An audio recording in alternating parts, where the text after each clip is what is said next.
বিদিকা টাকা বিদিকা টাকা মুখে দাও আস্তে আস্তে আস্তে আস্তে আস্তে আস্তে বিদিকা টাকা টাকা টাকা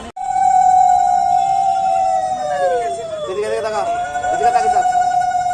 আস্তে আস্তে আস্তে আস্তে আস্তে আস্তে এই পাতাটা একটু সরিয়ে দাও তো পাতাটা শুধু এদিকে নিয়ে চলে আসছে কেন ভেঙে দে দরকার হলে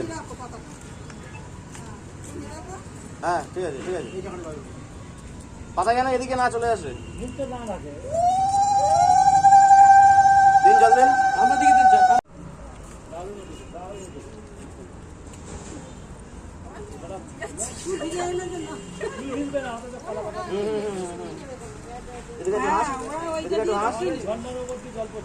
পাতাটা বেশি করে হয়ে যাচ্ছে। হ্যাঁ পাতা একটু নিয়ে আসুন আরো নিয়ে আসুন ওকে ঢেকে দিন